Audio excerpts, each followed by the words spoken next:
जय माता दी। आज हम चैत्र नवरात्रि के दूसरे दिन श्रवण करेंगे श्री दुर्गा सप्तशती का पाठ अध्याय दूसरा और तीसरा। नमस्कार दोस्तों, स्वागत है आपका अपने चैनल अति लालसा सनातन उपाय चैनल में। तो चलिए श्रवण करते हैं दूसरा अध्याय। देवताओं के तेज से देवी का प्रादुर्भाव और महिषासुर की सेना का वध। महर्षि मेधा बोले, प्राचीन काल में देवताओं और असुरों में पूरे 100 वर्षों तक घोर युद्ध हुआ था और देवराज इंद्र देवताओं के नायक थे।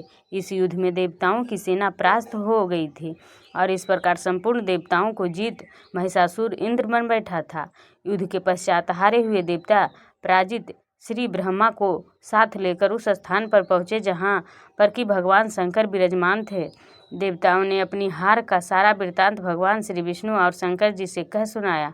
वह कहने लगे, हे प्रभु, महिषासुर सूर्य, चंद्रमा, इंद्र, अग्नि, वायु, यम, वरुण तथा अन्य देवताओं के सब अधिकार छीनकर सबका अधिष्ठाता स्वयं बन बैठा है। उसने समस्त देवताओं को स्वर्ग से निकाल दिया है। वह मनुष्यों की तरह पृथ्वी पर विचर रहे हैं। दैत्यों की सारी करतूत हमने आपको सुना दी हैं और आपकी शरण में इसीलिए आए हैं कि आप उनके वध का कोई उपाय सोचें। देवताओं की बातें सुनकर भगवान श्री विष्णु और शंकर जी को दैत्यों पर बड़ा गुस्सा आया। उनकी भौहें तन गईं और आंखें लाल हो गईं। गुस्से में भरे हुए भगवान विष्णु के मुख से बड़ा भारी तेज निकला और उसी प्रकार का तेज भगवान शंकर, ब्रह्मा और इंद्र आदि दूसरे देवताओं के मुख से प्रकट हुआ। फिर वह सारा तेज एक में मिल गया और तेज का पुंज वह ऐसे दिखता था जैसे कि जाज्वल्यमान पर्वत हो। देवताओं ने देखा कि उस पर्वत का ज्वाला चारों ओर फैली हुई थी और देवताओं के शरीर से प्रकट हुए तेज की किसी अन्य तेज से तुलना नहीं हो सकती थी। एक स्थान पर इकट्ठा होने पर वह तेज एक देवी के रूप में परिवर्तित हो गया और अपने प्रकाश से तीनों लोकों में व्याप्त जान पड़ा। वह भगवान शंकर का तेज था। उससे देवी का मुख प्रकट हुआ। यमराज के तेज से उसके शरीर के उनके सिर के बाल बने। भगवान श्री विष्णु के तेज से उसकी भुजाएं बनी। चंद्रमा के तेज से दोनों स्तन और इंद्र के तेज से जंघा तथा पिंडली बनी और पृथ्वी के तेज से नितंब भाग बना। ब्रह्मा के तेज से दोनों चरण और सूर्य के तेज से उनकी अंगुलियां पैदा हुई। वसुओं के तेज से हाथों की उंगलियां एवं कुबेर के तेज से नासिका बनी।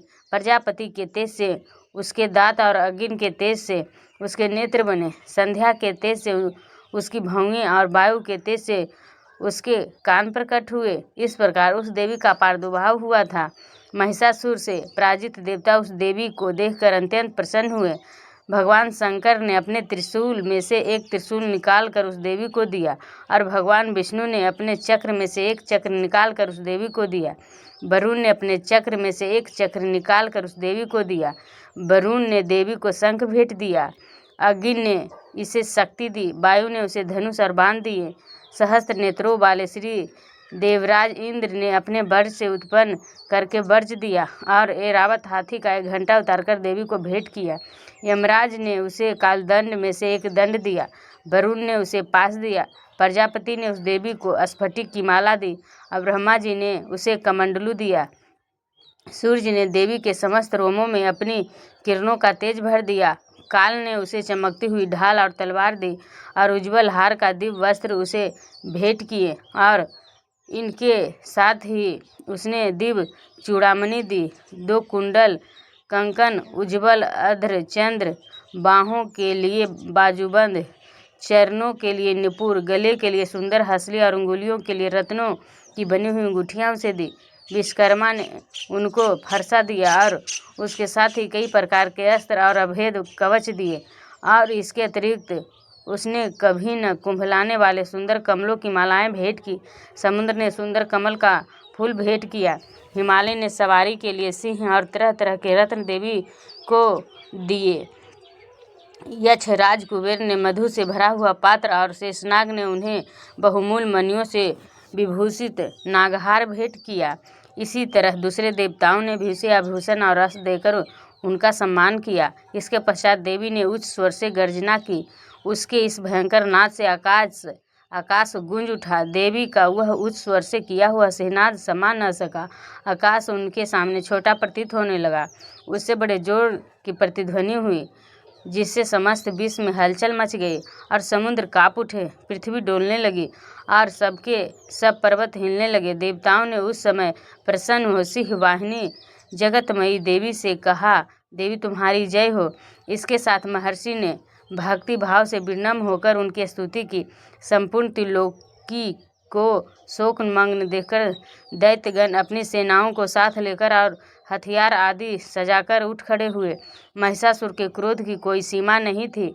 उसने क्रोध में भरकर कहा, यह सब क्या उत्पात है। फिर वह अपनी सेना के साथ उस ओर दौड़ा जिस ओर से भयंकर नाद का शब्द सुनाई दिया था, और आगे पहुंचकर उसने देवी को देखा, जो कि अपनी प्रभा से तीनों लोकों को प्रकाशित कर रही थी।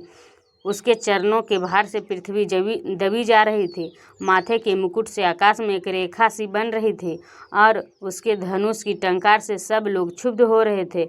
देवी अपनी सहस्त्रों भुजाओं को संपूर्ण दिशाओं में फैलाए खड़ी थी। इसके पश्चात उनका दैत्यों के साथ युद्ध छिड़ गया और कई प्रकार के शस्त्रों से सब की सब दिशाएं उद्भासित होने लगी। महिषासुर की सेना का सेनापति छिछुर नामक एक महान असुर था। वह आगे बढ़कर देवी के साथ युद्ध करने लगा और दूसरे दैत्यों की चतुरंगिनी सेना साथ लेकर चामर भी लड़ने लगा और 60,000 महारथियों को साथ लेकर उदर्ग नामक महादैत्य आकर युद्ध करने लगा और महाहनु नामक असुर 1 करोड़ रथियों को लेकर, असीलोमा नामक असुर 5 करोड़ सैनिकों को साथ लेकर युद्ध करने लगा। वास्कल नामक असुर 60 लाख असुरों के साथ युद्ध में आ डटा। बिडाल नामक असुर 1 करोड़ रथियों सहित लड़ने को तैयार था। इन सबके अतिरिक्त और भी हजारों असुर हाथी और घोड़े साथ लेकर लड़ने लगे और इन सबके पश्चात महिषासुर करोड़ों रथों, हाथियों और घोड़ों सहित वहां आकर देवी के साथ लड़ने लगा। सभी असुर तोमर, भिंदपाल, शक्ति मुसल, खड़गों, फरसों, पटियों के साथ रणभूमि में देवी के साथ युद्ध करने लगे। कई शक्तियाँ फेंकने लगे और कोई अन्य शस्त्रादि। इसके पश्चात सबके सब दैत्य अपनी अपनी तलवारें हाथों में लेकर देवी की ओर दौड़े और उसे मार डालने का उद्योग करने लगे। मगर देवी ने क्रोध में भरकर खेल ही खेल में उनके सब अस्त्रों शस्त्रों को काट दिया। इसके पश्चात ऋषियों और देवताओं ने देवी की स्तुति आरंभ कर दिया और वह प्रसन्न होकर असुरों के शरीर पर अस्त्र शस्त्रों की वर्षा करती रही। देवी का वाहन भी क्रोध में भरकर दैत्य सेना में इस प्रकार विचरने लगा जैसे कि वन में दावानल फैल रहा हो। युद्ध करती हुई देवी ने क्रोध में भर जितने श्वासों को छोड़ा, वह तुरंत ही सैकड़ों हजारों गणों के रूप में परिवर्तित हो गए। फरसे, भिंदपाल, खड्ग तथा पट्टिस इत्यादि अस्त्रों के साथ दैत्यों से युद्ध करने लगे।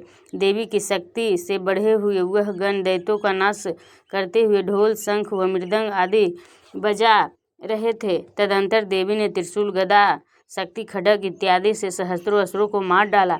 कितनों को घंटे की भयंकर आवाज़ से ही यमलोक पहुंचा दिया। कितने ही असुरों को उनके पास में बांधकर पृथ्वी पर धर घसीटा। कितनों को अपनी तलवारों से टुकड़े टुकड़े कर दिए और कितनों को गदा की चोट से धरती पर सुला दिया। कई दैत्य मूसल की मार से घायल होकर रक्त बमन करने लगे और कई शूल से छाती फट जाने के कारण पृथ्वी पर लेट गए और कितनों की बांध से कमर टूट गई। देवताओं को पीड़ा देने वाले दैत्य कट कट कर मरने लगे। कितनों की बाहें अलग हो गई, कितनों की ग्रीवाएं कट गई, कितनों के सिर कट कर दूर भूमि पर लुढ़क गए, कितनों के शरीर बीच में से कट गए और कितनों की जंघाएं कट गईं और वह पृथ्वी पर गिर पड़े। कितने ही सिरों व पैरों के कटने पर भी भूमि पर से उठ खड़े हुए और शस्त्र हाथ में लेकर देवी से लड़ने लगे। और कई दैत्यगण भूमि में बाजों की ध्वनि के साथ नाच रहे थे। कई असुर जिनके सिर कट चुके थे बिना सिर के धड़ से ही हाथ में शस्त्र लिए हुए लड़ रहे थे। दैत्य रह रह कर ठहरो ठहरो कहते हुए देवी को युद्ध के लिए ललकार रहे थे। जहाँ पर यह घोर संग्राम हुआ था वहाँ की भूमि रथ, हाथी, घोड़े और असुरों की लाशों से भर गई थी और असुर सेना के बीच में रक्तपात होने के कारण रुधिर की नदियाँ बह रही थी। और इस तरह देवी ने असुरों की विशाल सेना को क्षण भर में इस तरह से नष्ट कर डाला जैसे तृण काष्ठ के बड़े समूह को अग्नि नष्ट कर डालती हैं। और देवी का सिंह भी गर्दन के बालों को हिलाता हुआ और बड़ा शब्द करता हुआ असुरों के शरीरों से मानो उनके प्राणों को ढूंढ रहा था। वहाँ देवी के गणों ने जब दैत्यों के साथ युद्ध किया तो देवताओं ने प्रसन्न होकर आकाश से उन पर पुष्प की वर्षा की। तो ये थी दुर्गा सप्तशती का दूसरा अध्याय जो पूर्ण हुई। तो अब चलिए दुर्गा सप्तशती का तीसरा अध्याय का श्रवण करते हैं। तीसरा अध्याय, सेनापतियों सहित महिषासुर का वध। महर्षि मेधा ने कहा, महिषासुर की सेना नष्ट होती देखकर उस सेना का सेनापति चिछुर क्रोध में भर देवी के साथ युद्ध करने के लिए आगे बढ़ा। वह देवी पर इस प्रकार बाणों की वर्षा करने लगा मानो सुमेरु पर्वत पानी की धार बरसा रहा हो। इस प्रकार देवी ने अपने बाणों से उसके बाणों को काट डाला तथा उसके घोड़े हुआ सारथी को मार दिया। साथ ही उसके धनुष और उसकी अत्यंत ऊंची ध्वजा को भी काटकर नीचे गिरा दिया। उसका धनुष कट जाने के पश्चात उसके शरीर के अंगों को भी अपने बाणों से बिंध डाला। धनुष, घोड़े और सारथी के नष्ट हो जाने पर वह असुर ढाल और तलवार लेकर देवी की तरफ आया। उसने अपनी तीक्ष्ण धार वाली तलवार से देवी के सिंह के मस्तक पर प्रहार किया और बड़े वेग से देवी की बाएं भुजा पर वार किया, किंतु देवी की बाएं भुजा को छूते ही उस दैत्य की तलवार टूटकर 2 टुकड़े हो गई। इससे दैत्य ने क्रोध में भरकर शूल हाथ में लिया और उसे भद्रकाली देवी की ओर फेंका। देवी की ओर आता हुआ वह शूल आकाश से गिरते हुए सूर्य के समान प्रज्वलित हो उठा। उस शूल को अपनी ओर आते हुए देखकर देवी ने भी शूल छोड़ा और महाअसुर के शूल के 100 टुकड़े कर दिए और साथ ही महाअसुर के प्राण भी हर लिए।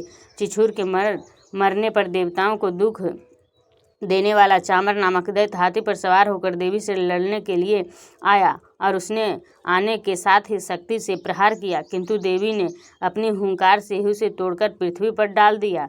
शक्ति को टूटा हुआ देखकर दैत्य ने क्रोध से लाल होकर शूल को चलाया, किंतु देवी ने उसको भी काट दिया।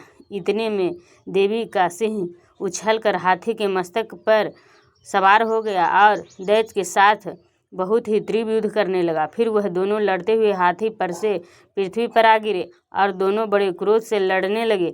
फिर सिंह बड़े जोर से आकाश की ओर उछला और जब पृथ्वी की ओर आया तो अपने पंजे से चामर का सिर धड़ से अलग कर दिया। क्रोध से भरी हुई देवी ने शिला और वृक्ष आदि की चोटों से उदर्ग को भी मार दिया। कराल को दांतों, मुक्कों और थप्पड़ों से चूर्ण कर डाला। क्रुद्ध हुई देवी ने गदा के प्रभाव से उद्धत दैत्य को मार गिराया।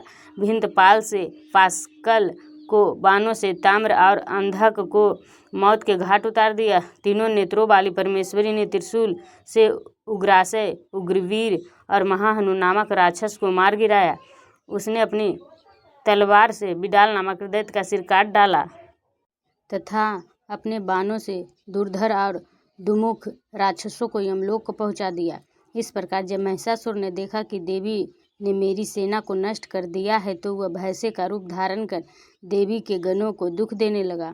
उन गणों में कितनों को उसने मुख के प्रहार से, कितनों को खुरों से, कितनों को पूंछ से, कितनों को सींगों से, बहुतों को दौड़ाने के वेग से, अनेकों को सिहनाद से, कितनों को चक्कर देकर और कितनों को श्वास वायु के झोंके से पृथ्वी पर गिरा दिया। वह दैत्य इस प्रकार गणों की सेना को गिरा देवी के सिंह को मारने के लिए दौड़ा।